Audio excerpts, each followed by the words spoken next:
नमस्कार. आजच्या व्हिडिओमध्ये मी तुम्हाला संकष्टी चतुर्थीच्या दिवशी कोणते उपाय करावे तसेच कोणत्या चुका या करू नये याबद्दल माहिती सांगणार आहे. पण त्याआधी तुम्ही चॅनलवरती नवीन असाल तर चॅनलला लाईक करा आणि सबस्क्राईब देखील करा.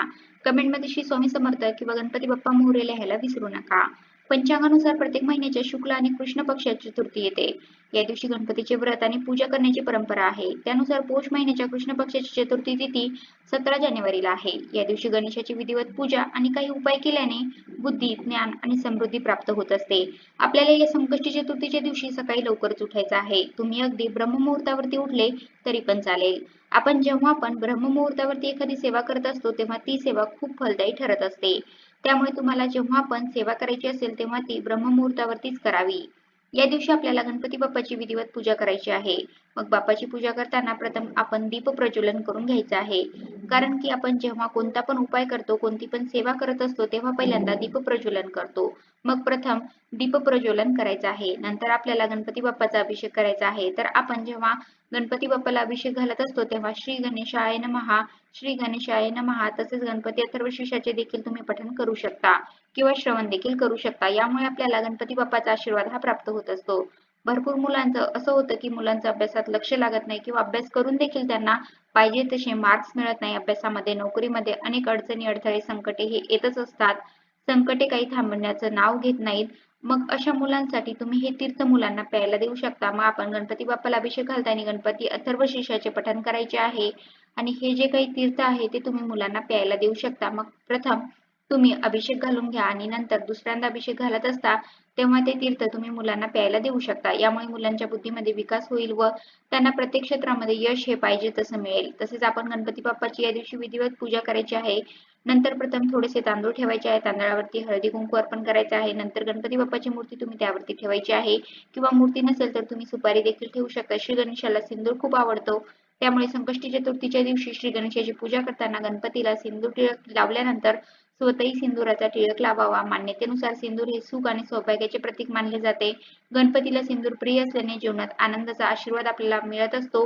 तसेच घरामध्ये सुख समृद्धी देखील नांदते. तुम्हाला जीवनात कोणतेही विशेष यश मिळवायचे असल्यास भरपूर वेळा मुलांना नोकरीमध्ये यश मिळत नाही किंवा अभ्यासात यश मिळत नाही किंवा पतीची देखील पाहिजे तशी प्रगती होत नाही. अशा वेळेस तुम्ही गणपतीच्या पूजेमध्ये लाल वस्त्र आणि लाल चंदनाचा वापर हा जरूर करावा.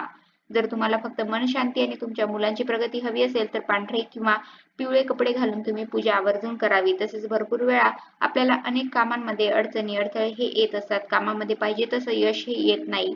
आपण मेहनत करून देखील आपल्याला पाहिजे तसा फायदा, मोबदला हा मिळत नाही. तर आपल्याला संकष्टी चतुर्थीच्या दिवशी एक उपाय करायचा आहे. तर आपल्याला प्रथम एक दिवा प्रज्वलित करायचा आहे. एक प्लेट घ्यायची आहे. त्यामध्ये थोडेसे तांदूळ टाकायचे आहे. तांदूळ हे अख्खे असावे, कुठेही तुटलेले फुटलेले नसावे. तांदळावरती हळदी कुंकू हे अर्पण करायचे आहे. त्यानंतर आपण पंती घ्यायची आहे. मग तुम्ही मातीची पंती किंवा कणकेचा दिवा घेतला तरी पण चालेल. त्यामध्ये तिळाचं तेल किंवा मोहरीचं तेल तुम्ही टाकू शकता.